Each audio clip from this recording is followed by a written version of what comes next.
CJ. Fucking CJ. The Rights to Ricky Sanchez podcast is presented by DraftKings Sportsbook. Sign up for DraftKings Sportsbook by using promo code RTRS and brought to you by Mortgage CS. Become a Mortgage CS Ricky VIP at mortgagecs.com/Ricky.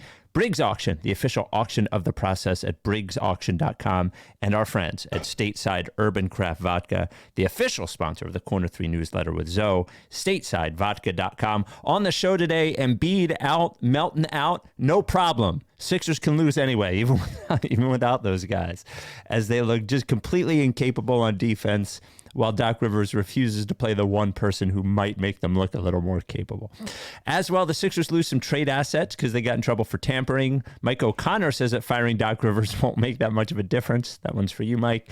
And Ben Simmons' new team falls apart in a very Sixers-like way. Before we get going, I did mention Stateside Vodka. You may have seen at Citizens Bank Park this year, like the number, I don't know that it's official, but it seems like the number one seller is Surfside iced tea and vodka all over Citizens Bank Park. My friends think I'm like leagues cooler because now they're a sponsor of the podcast now that they are getting it all the time. Yeah, they're like, holy shit, how did you do that? Can you give us some? Yeah, we were with Stateside when they were actually probably about the same size. No. They were smaller when they started. They definitely were smaller. Anyway. Yeah. We made them cool. We made them cool. They didn't make us cool. Anyway, this Surfside iced tea and vodka, only 100 calories, just perfectly sweet. And you can get it anywhere now in the Passion Spirit store at statesidevodka.com. When you go to order, go to the Passion Spirit store. If you're not in PA, New Jersey, or Delaware, they'll get it to you anywhere. Or just be like me and get the regular Stateside vodka. You got to be 21 either way. Without any further ado, Amos and the chef.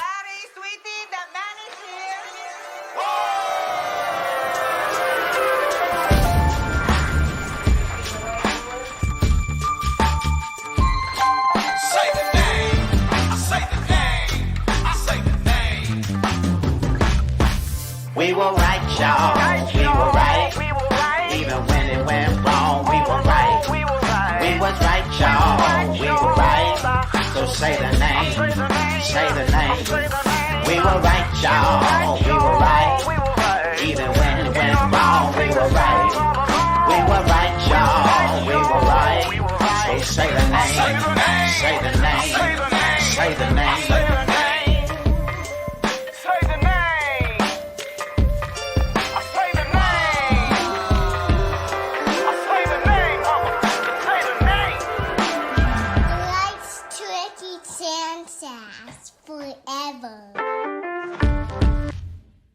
Welcome to the Rights Ricky Sanchez podcast. I'm Spike Eskin, along with a guy who is producing the shit out of this pod with CJ not around for a little while. That is one Mike Levin. Yeah, I'm changing the levels. I'm playing clips. I'm pulling stuff up. I'm doing it all. I got a big switchboard here. I'm just sliding things around. The buttons. So Sixers go into the game against the Wizards with Joel Embiid, who has set a record for non-COVID illnesses over his career for games missed. But that's cool. Don't get anybody else sick. That's fine. Also without DeAnthony Melton, but playing the Washington Wizards. And Mike, it wasn't an inspiring performance, I would say, overall. Yeah, I mean, it's Harden got hurt during the game. Matisse got hurt during the game. Melton's out.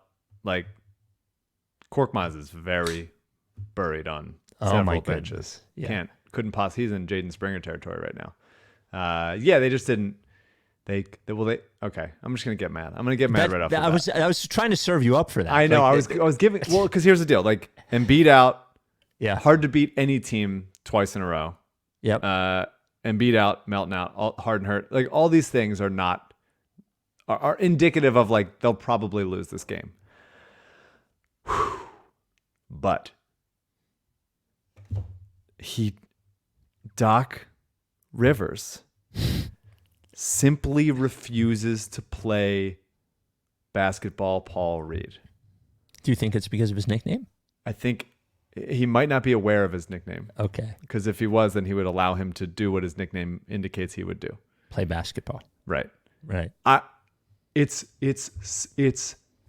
stunning how many times we do this where Doc refuses to play a guy who could help him win games.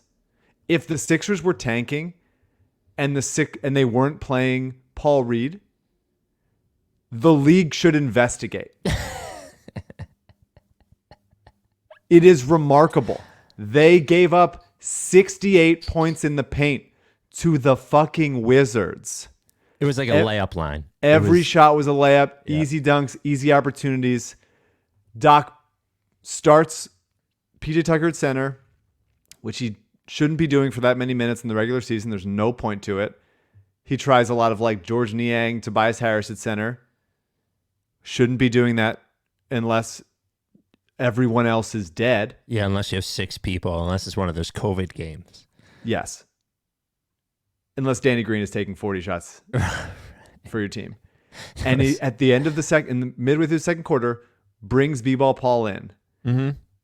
And like hates it. Is having a terrible time bringing him on. By the way, Sixers rip off like, I don't know. Yes, I'm going to go through it. Okay. Paul Reed immediately gets an offensive rebound tip out over Kristaps Porzingis, tips it right to James Harden. Harden hits a 3. The next possession forces a bad miss on a Bradley Beal drive, slides his feet, forces a tough shot fading away from the rim. And then the very next possession, rolls to the rim, Tobias drives, kicks it to Matisse extra pass to B-Ball Paul, dunk. That happened sequentially. They immediately look good. Immediately look capable of stopping anything. Paul Reed, 5 minutes, finishes what? Plus 4. Fine. In 5 minutes. Fine. Doesn't come out for the second half. Montrezl Harrell, 12 minutes, 0 points, 1 rebound, 1 shot attempt, was a -9. No steals, no blocks. By the way, looked every bit of it. Looked every bit of it. Looked like it doesn't have anything anymore. What is he doing right now? He had a couple good games in between. He was fine the past couple times. Like there's occasionally he'll look good because shots will go in, I guess. But Trez did nothing. No, he can't elevate on lobs. Yeah. He can't jump over anybody anymore. He was passing out of mismatches. He wasn't protecting the rim. If the defense isn't driving right into him so that they can call a charge, there's nothing he can do. And the entire second half, B-Ball Paul didn't get off the bench. What the fuck is going on? Did you notice, I don't know if you mentioned this, but did you notice that after that quick run where they ripped off a bunch of points, like Doc was like yelling at B-Ball Paul on the sideline for like a minute straight? It's inexplicable. The only person that gets penalized for mistakes is Paul Reed. Everybody else can do whatever the fuck they want on the court. Anything. Truly whatever. B-Ball Paul steps out of line and Doc is up his ass. It is remarkable. The Wizards were at one point early in the game 15 of 21 on twos.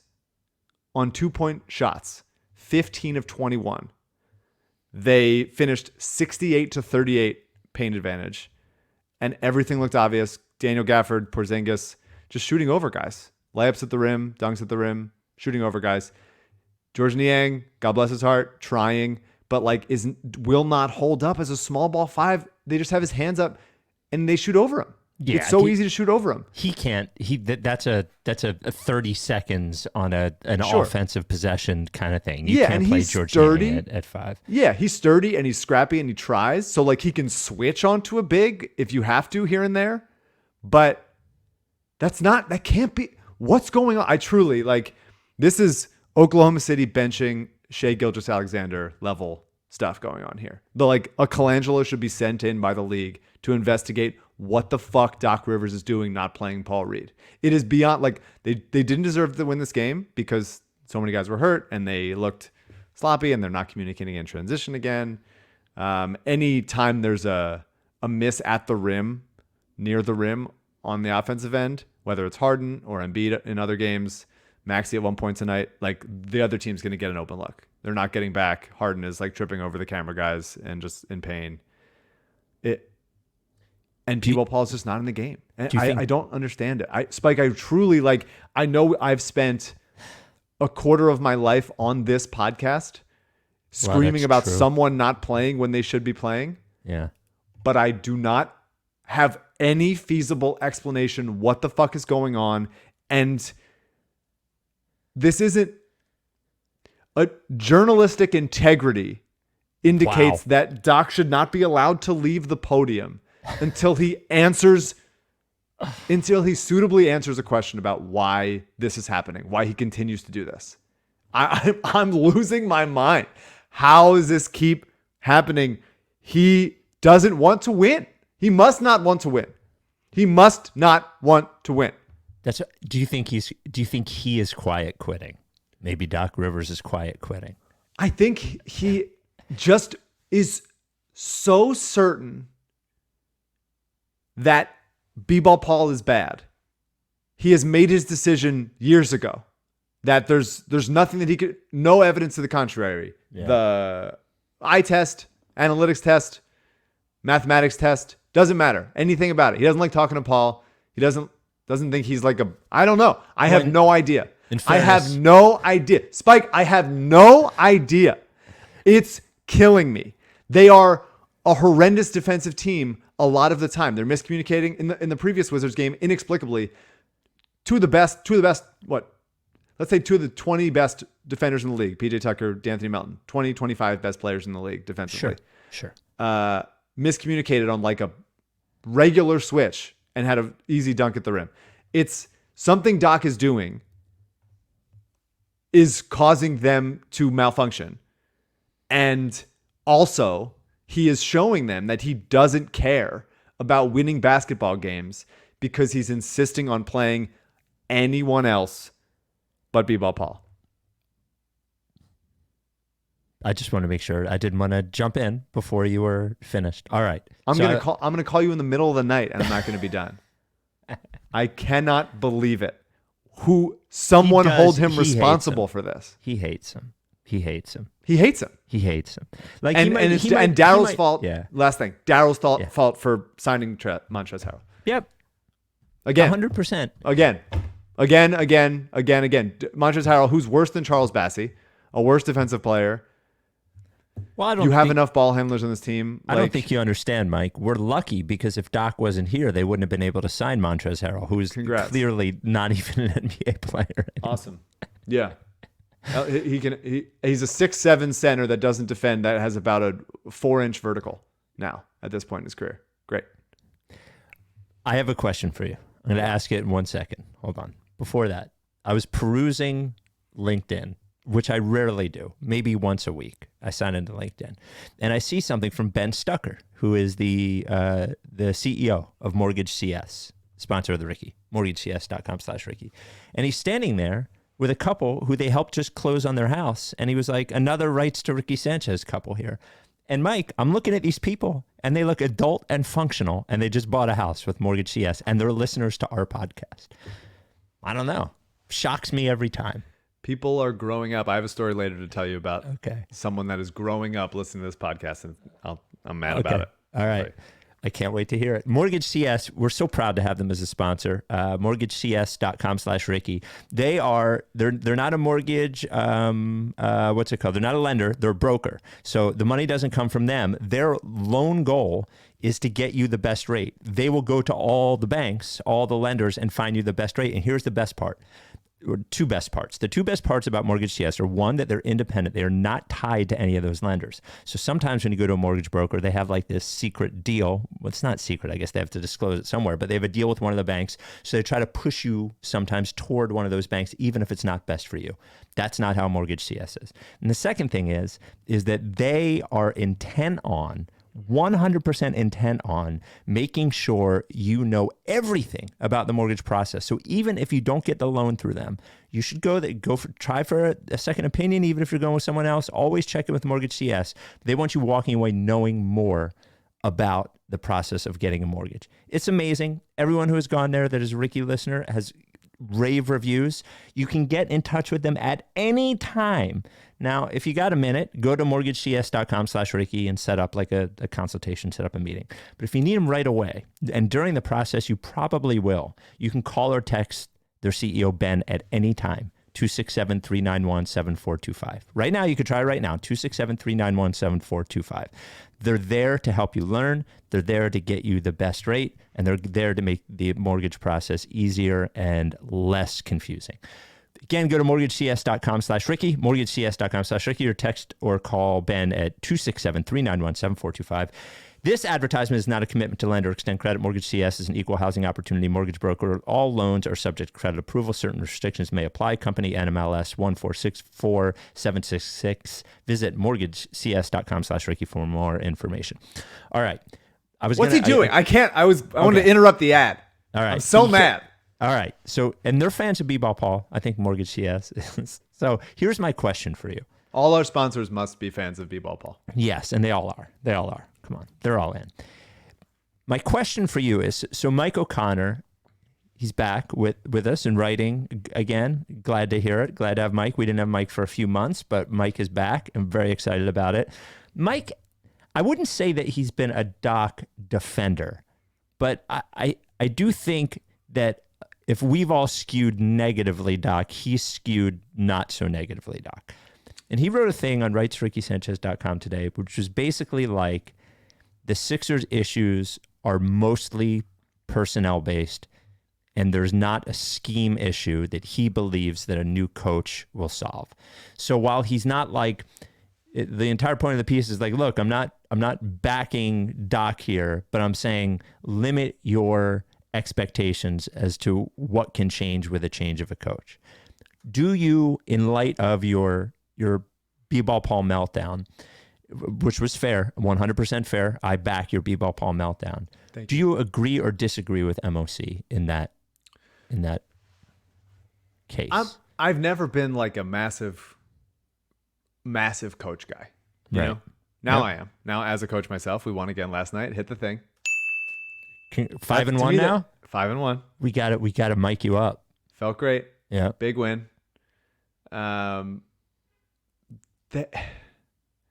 There are things that Doc, this is an example of something that Doc himself does. He is responsible for it. Effort-wise, it's nebulous, right? Like motivation and that kind of shit, whatever.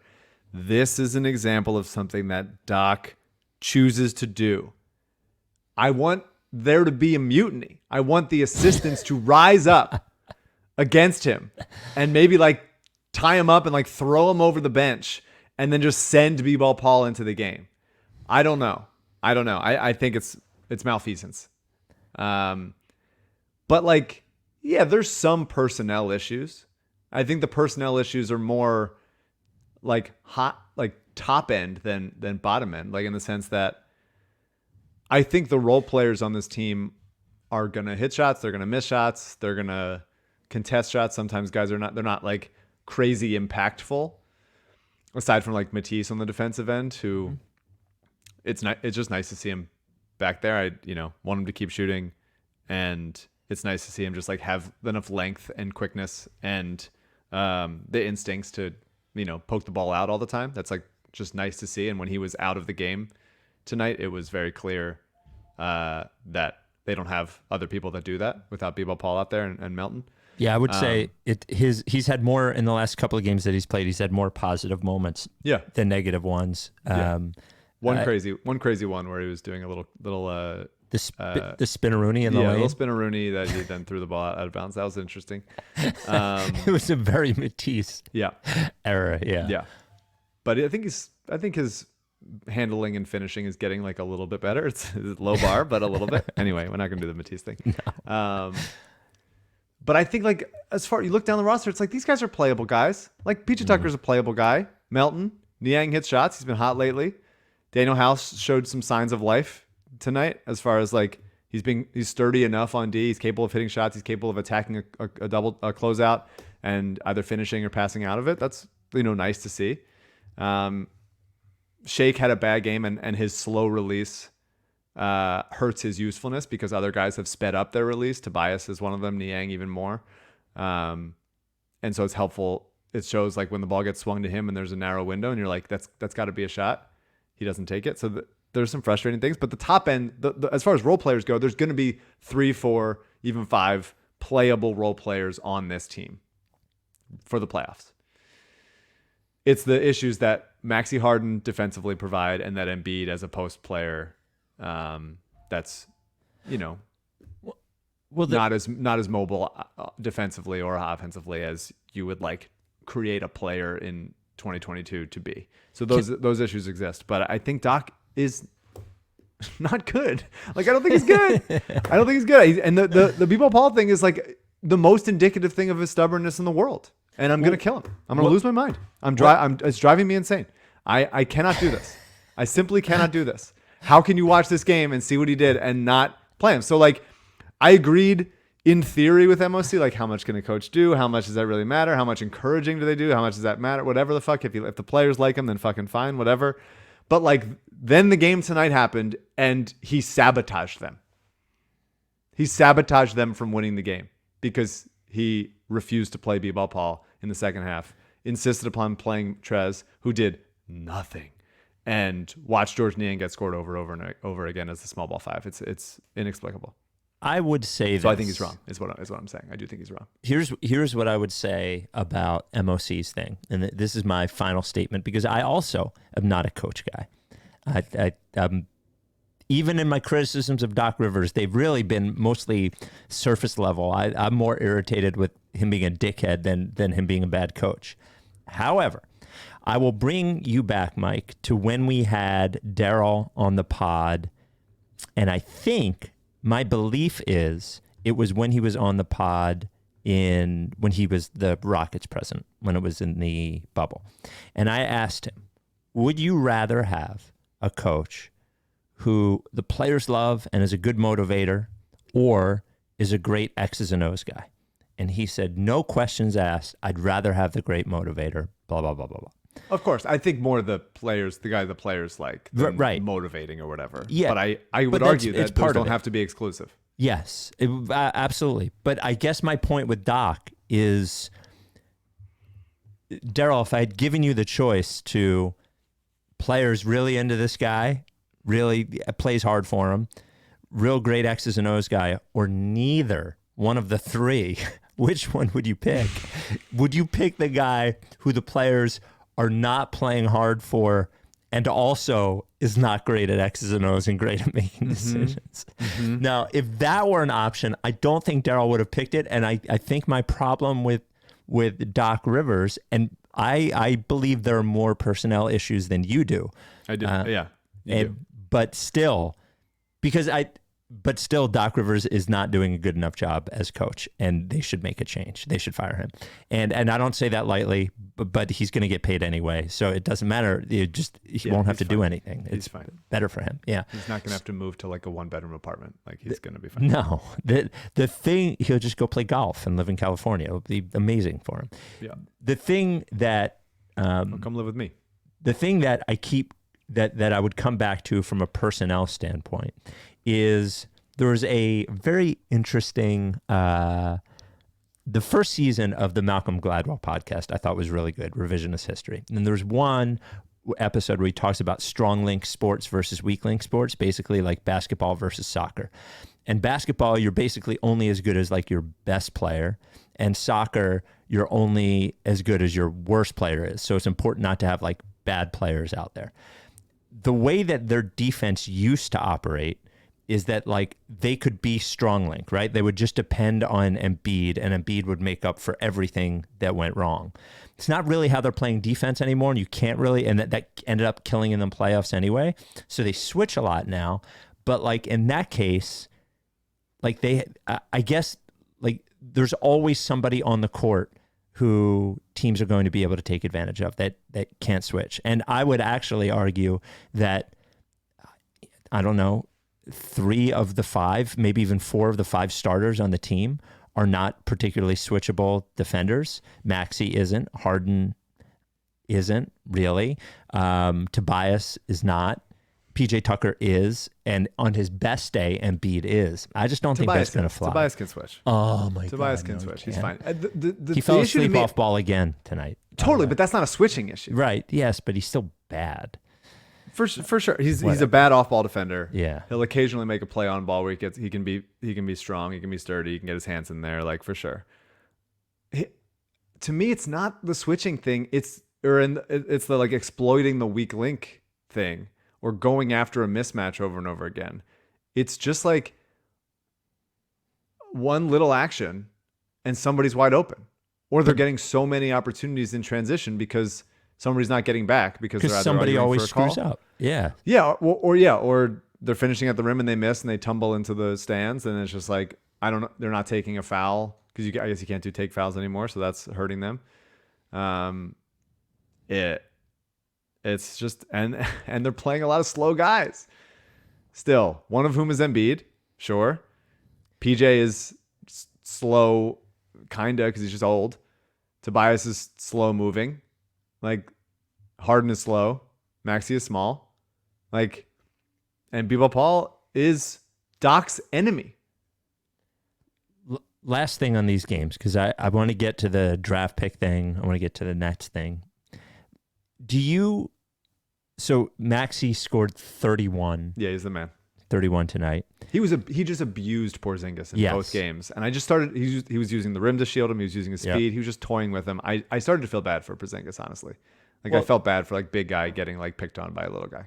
We talked about this in the last pod. I think like the shooting is obviously like insane, and I still can't believe it when I'm watching it. Yeah. But the big thing this year is just his ability to finish at the rim, and at some point he's gonna, because I think he's only averaging like 3 or 4 free throws a game. At some point he's going to figure that part out too, and he's going to be like a 7 free throw a game guy with as much as he goes to the rim, and he's going to be unbelievable. But his finishing around the rim is amazing.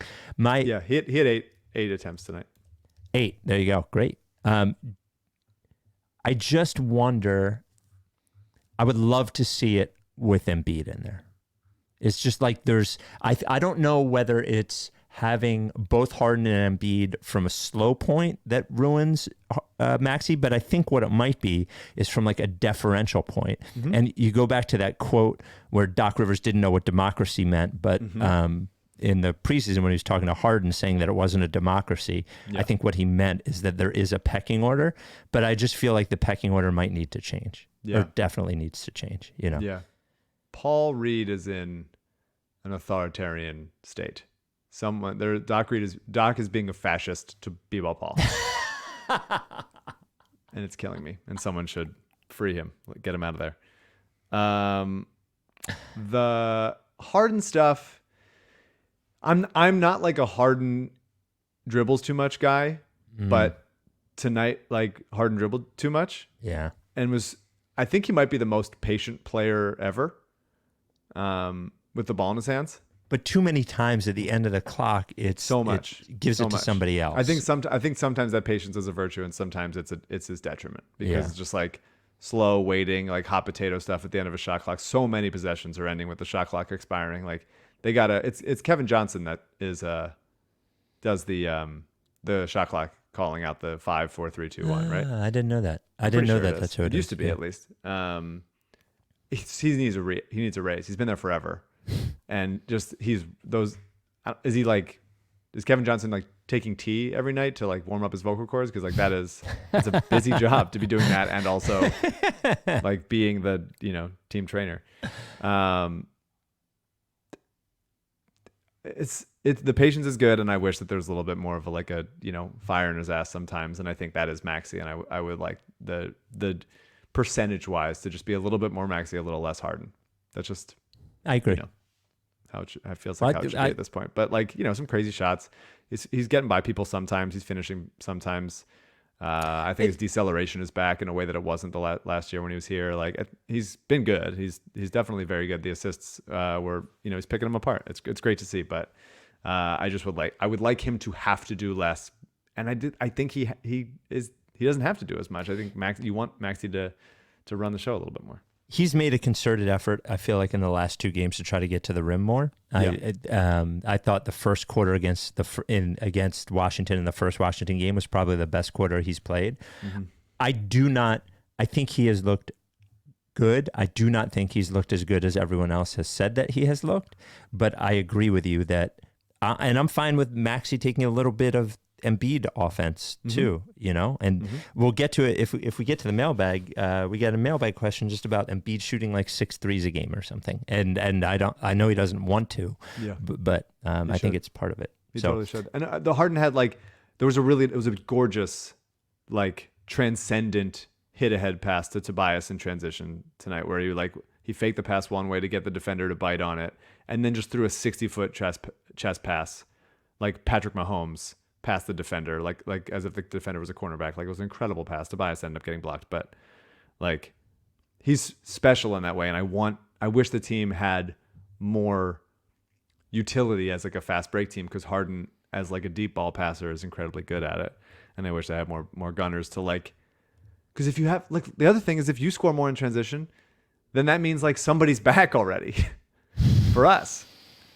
And it's like they're not getting enough. They're walking the ball up. Somebody's finishing around the rim or missing around the rim, and then it's like we're scrambling back. So that was frustrating. But Harden's it's the defense. It's the defense. I think their offense is a little bit too slow sometimes, and then part of that is because of Harden. Terrible. But the defense has been terrible because they're not communicating. Yeah. I don't understand how. I mean, it's been better than the last than when they started 1-4, but it's still not as good. And that is a personnel choice that Doc Rivers is making. We will get to the draft picks the Sixers have been docked, and a question, a very good email that came along with those draft picks. First, I'll tell you about Briggs Auction. Love Briggs Auction. Sponsor of the Ricky, 4-generation family-owned and operated auction house in Garnet Valley. What is cool about an auction house? So I'll tell you right now. So they have auctions every single week, all the way through Christmas. Normally it's a couple a month, but it's every week all the way through Christmas.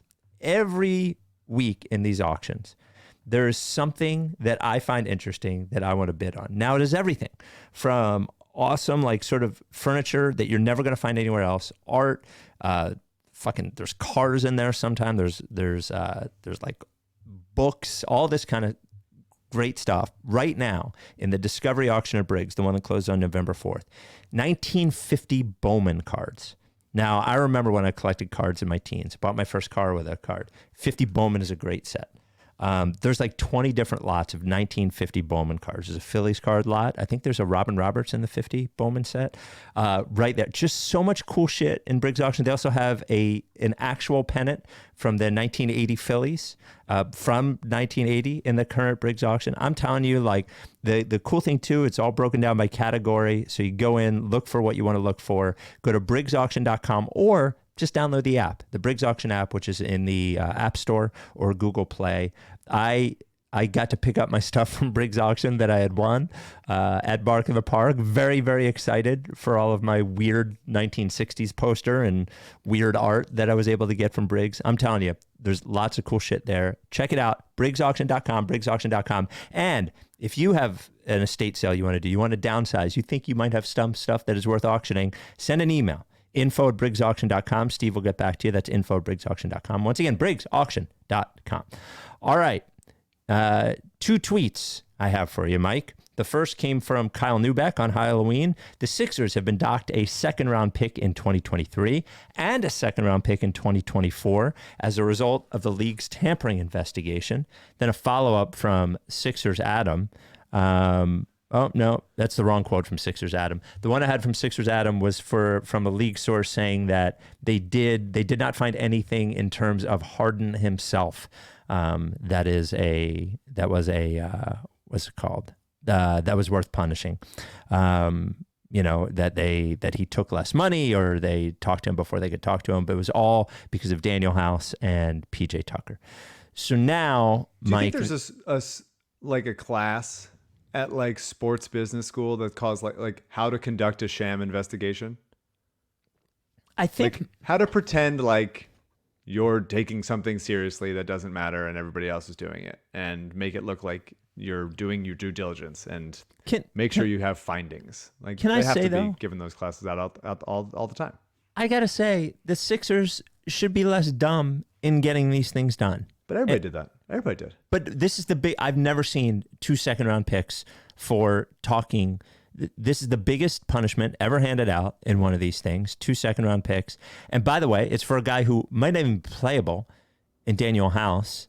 It's just a lot of other teams seem to fucking not fuck this up. And they I just here's my problem is not with the league. My problem is like the rules are weird and stupid. They are stupid and stupp and broken by what seems like every team. Well, and the hypocrisy of the league is, if you don't want people doing this, then stop promoting the time that everyone's allowed to sign people. That's right. You know, like trade deadline is happening. Theoretically, there should be no news broken for a long time because it takes some time to like iron out some contracts. Yes. When I'm signing a contract, it takes fucking weeks, and you're just like, hey, is it done yet? And they're like, my lawyer's going back and forth with it and shit. Like it should be like, congratulations, it's 3 p.m. on whatever day, July 1st, and guess what? We have many weeks left until any signings are done.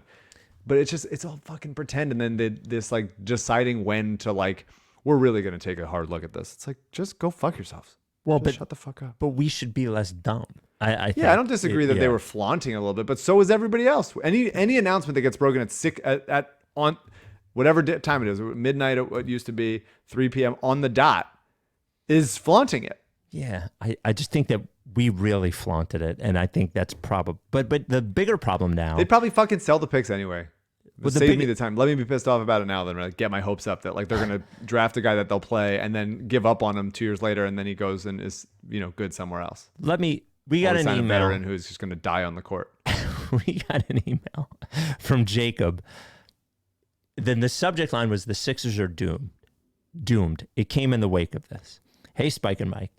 In the wake of the Sixers losing 2 second-round picks, the team's already limited list of draft assets depletes even further.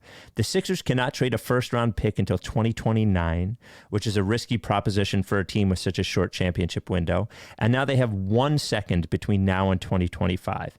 The Sixers are walking a very narrow tightrope in this obviously flawed roster, while also facing the potential reality of Embiid requesting a trade if they don't perform well in the playoffs again. No. Just let me finish. I'm just saying that like that's a Bill Simmons is It's not made up though. It happens with lots of players. I'm not saying that it's a real thing now, but I'm also saying it's not like if people are like assuming it in a way that I just don't think is right. Like I think you could assume that with any superstar that hasn't won a championship yet. Yes, like, but I think it's everywhere. all reasonable. And it seems like it's louder like by comparison with Embiid than it should be. I don't know. Well, maybe. All right. Anyway, the Sixers are walking a very narrow tightrope with this obviously flawed roster. Daryl has very limited options and a ton of pressure on him. There are very few valuable trade pieces on this team's bench, and we can't afford to lose any of them that are valuable. Trading the second best player in the world is not an option for a team this heavily invested in this window. When it comes time, the Sixers will only have one option, and nobody wants to admit it, but Daryl is going to have to trade Tyrese Maxey for another star. No. We have can I finish? We have enough. No. We have enough to stop you there. We have enough. We have enough assets for only one more trade, and Maxey will have to be involved. No. Maxey has unlimited potential, and everyone loves him, but that means he can be used in a trade to get a guy who may be a better fit in the offense, like Kevin Durant. This team makes so much sense with KD. When you can easily slot Melton and Tucker into the full-time starting 5, everything is falling apart in Brooklyn, and I think it happens this season. Everybody loves the kid, and Daryl is going to be absolutely crucified for it, but I don't see any other way this goes down unless they improve fast. This team does not look like a contender right now. Thank you guys for the best podcast the last 9 years. Keep up the great work. No. Now, I would not trade Maxey for Durant, to be quite honest with you. I think I've mentioned this before, but there's just not a lot of great energy between Durant and Harden and Embiid. I would not do that. Would you do it?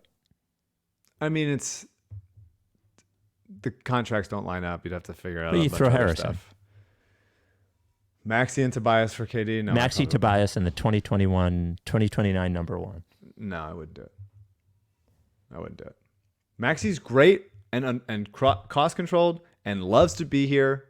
And continues to improve and is great right now. It's not like I'm saying like, no, you can't touch, if you're the Warriors or whatever, you can't touch like Moses Moody, who I think is great and going to be good. Like Moses Moody is like the 8th or 9th guy in their rotation. Maxey is like arguably the 2nd or 3rd best player on this team right now and doing well and keeps getting better. No, I wouldn't trade Maxey. Durant's old. Durant's injury prone.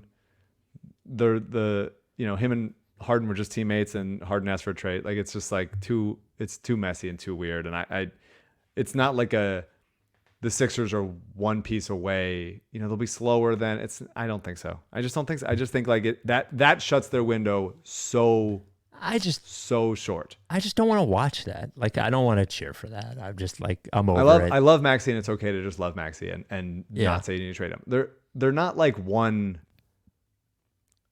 They just have to like figure shit out together. Like on the defensive end, and they're a couple tinkers away, and like much more like we need to make whatever this is work. There's no reason why PJ Tucker, D'Anthony Melton, Joel Embiid can't anchor a top 8 defense. Only one of those guys is not starting. Actually, I wonder why. You should start one of those guys. PJ Tucker, Joel Embiid, and you said D'Anthony Melton. D'Anthony Melton. Yeah. Well, Melton they should play together plenty. Yeah. Absolutely. Should start. I think Jaden Springer is going to get traded just because that they just picked up his option, and they picked up Max's option as well. They picked up his option so that like there's more years of cost control and shit. Like, I don't know how it'll be like as a throw in and something, or like him for, not this player because he's now on a good team, but like JaMychal Green type person. I would just rather like have less of a chance at a championship and not trade Maxey for Durant at this point. I would. I've been in this place before, and I just like the super team thing seems to fail fucking everywhere now. It worked in one place, really. I just don't want a guy that just melted down another entire franchise like on the Sixers for Maxey. I just don't. Yeah, I mean, I don't know that I would say he melted down the entire franchise. Well, he was they a part got of it. all his friends, Yeah, like, for sure. Yeah. But I wouldn't, it wasn't certainly him by himself. No. Yeah, I love Maxey, and it's nice to have someone on your team that you're actively rooting for that could be on this team for like 8 more years. And that is good. And he should be here. And did you hear PJ? Did you watch the video of PJ Tucker and Harden talking about him? No. That was awesome. It was Lauren Rosen posted it. It's really like two guys that are like PJ's a likable, like charming guy, talks about pancakes and shoes and stuff, and he's great. Yeah. But Harden is not like, he's offbeat and like quirky, but he's never like charming, I would say James Harden is. But like watching him talk about Maxey and being like pissed off about how much he likes him and being like, this kid's just too fucking nice, man. He's perfect. Like he said, he's perfect. And the amount, it's just, he's a special. I saw the Tobias quote. Can't trade Maxey. The Tobias quote was like, I thank God every day when I get to play with him.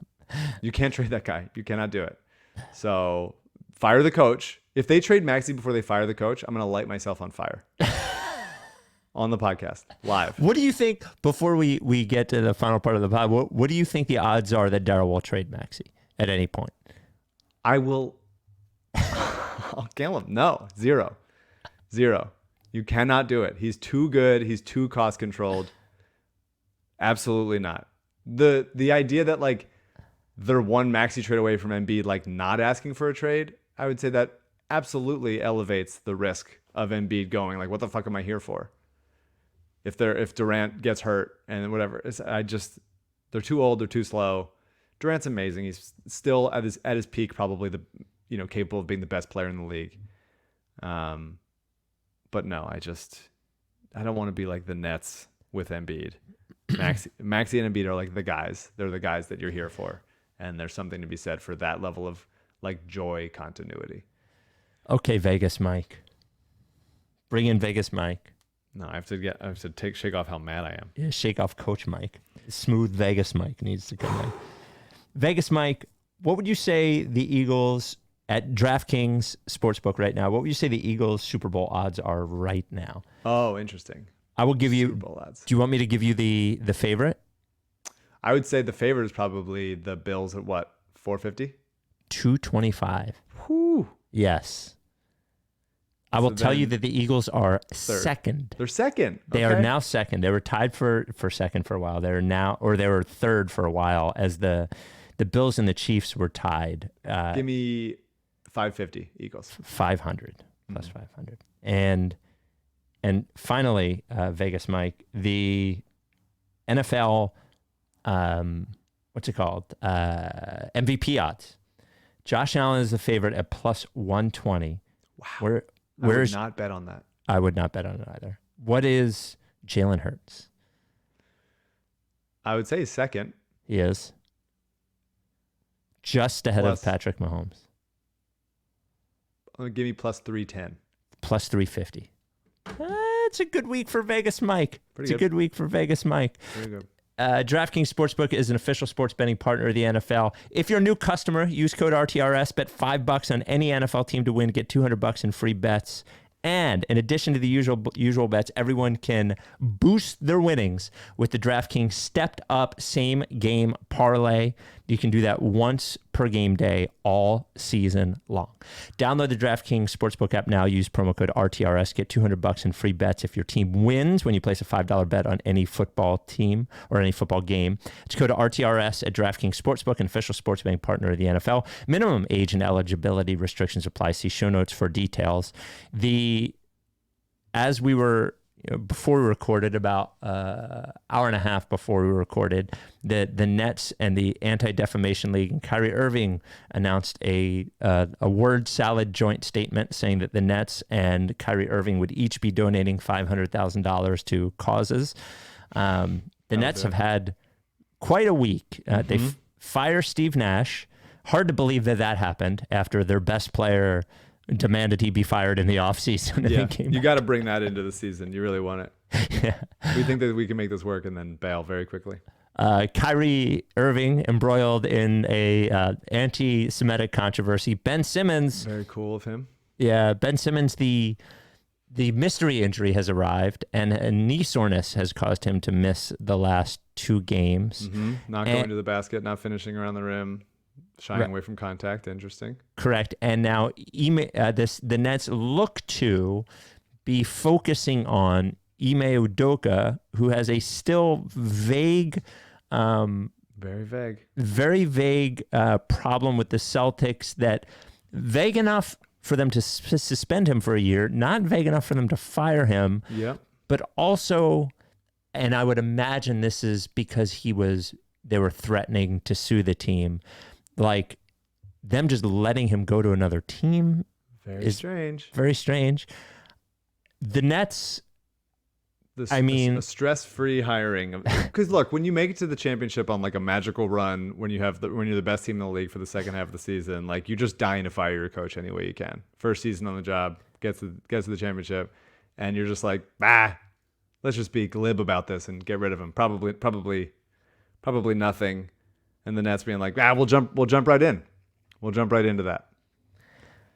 What a fucking franchise, man. Holy shit. I mean, the content, God bless the content with all of this. I don't think we need to God bless the content. I would say this is on the Kyrie thing. I personally, as a person of Jewish heritage, could not give 2 shits what videos Kyrie Irving watches, tweets about, so on and so forth. However, when the league is going to be the social justice and inclusivity league, and the players are going to rally around those things, it does seem odd that not one player had anything to say about what he did. And the action was so slow. Some retired players for sure. What's that? Some retired players for sure. But no current players. I haven't seen. I don't know. What I think that the mistake that some people make is when we talk about these issues, these social justice issues, there's a tendency to flatten them and say that we almost assume that everyone who is wronged is also supportive of everyone else who is wronged. So we put a lot of things in the same bucket, and when things like this what do you mean by that? Sorry, I don't. Well, so we say, like, you're talking about like marginalized groups supporting other marginalized groups. Correct, and we assume that every marginalized group is also as supportive of another marginalized group, which is not always the case. No, it should be. But it isn't. The case. But it isn't. It definitely isn't. Yeah, and I think I think instances like this sort of show, and not Kyrie specifically, because certainly one person could be an exception, but like you start to see that like those and by the way, they're human and everyone's got their own shit to deal with. Every group has their own shit to deal with, but it just, I thought the entire response to this was a little bit strange. And also, what was this? Myers Leonard said something shitty on a video game stream. I'm not even sure he knew what the word meant, given the strange context he used it. But that guy's fucking out of the league, basically. I mean, it seems like NBA players just love Kyrie and are willing to look past a lot of the stuff. And in the past, there were things that I was like, all right, that's a cool stance to take. I don't agree with everything, but like that's something to like put your neck on the line for. Yeah. And now it just seems like he's like fully off the deep end and doing what so many famous people do, which is like lose their minds and then double down and triple down and act like you're like the most brilliant person of all time because you're good at this one thing. And it's like, you're really good at basketball and some people are good at other stuff. It doesn't make them like a fucking genius. He's just good at basketball. And he's just like, do I personally care? I don't know. It's still sorting through my feelings about that kind of stuff as a Jew as well.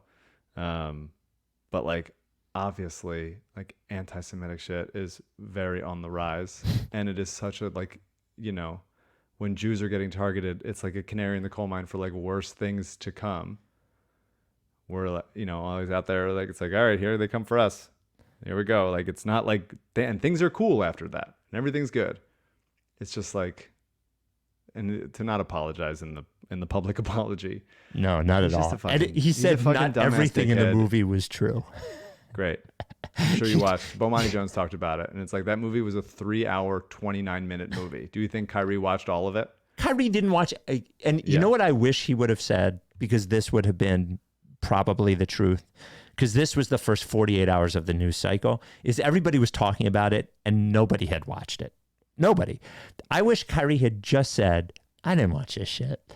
I read the description. I posted it on Twitter. I fucked up. I'm sorry. He's just a fucking dickhead. And so few people are willing to take ownership of like the things they say and do. And they just double down. And then they're like, everyone's against me. And I guess you can't say anything anymore. And it's like, you're just a fucking asshole, man. Forever. You could, if you say something stupid, people will be like, that fucking sucks. And that's not like indicative of a culture. That's just like, if for all time, if someone said something fucking dumb or hateful or shitty, there was someone else out there next to them, maybe not online, to just say like, you fucking asshole. Yeah. Like that's humanity forever. That's calling people on their shit. And some famous people have never been called on their shit before.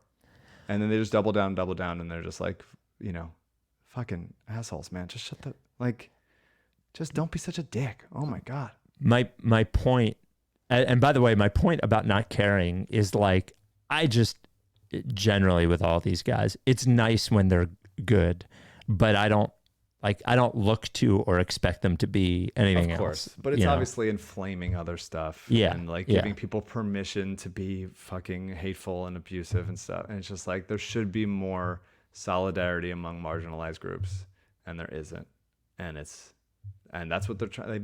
People have been trying to divide. I'm saying us for like millennium, like forever. It's like no, it's them. And it's just like pit people against each other. Whether it's everybody, every sort of marginalized group, and it sucks. And we should have more solidarity among us. And I wish people would speak out more, I guess. But it's also just like, I kind of just want the assholes to feel more shame about being assholes. Well, he won't. He's got an army of people behind him. He won't. Yeah. Can I tell the story? Oh yeah, tell the story. I got a fucking email. This is very different. There should be like music playing in between things because this is a sharp pivot. Got a fucking email. What kind of music do you want? No, it doesn't matter. Oh, you just want a transition. Any transition. Yeah. From great. That's nice. Now I'm fresh. Okay. From I used to be repped at ONT-CA, which is talent agency out here that also rep actors and writers and shit. Yep. And then we fired them there was a whole like Writers Guild solidarity thing where we fired our agents because of, and not worth getting into. Anyway, I got an email from my agent's assistant who said that he listens to the podcast and he just found out that I used to be rep there.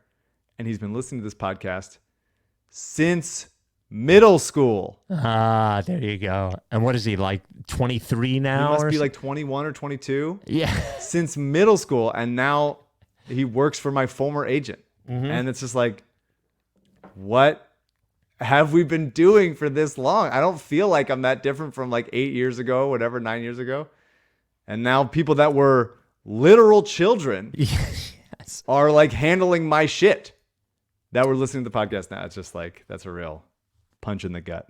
Well, if somebody started listening to the podcast when they were like 12, they're 21 now. Jesus. Yes.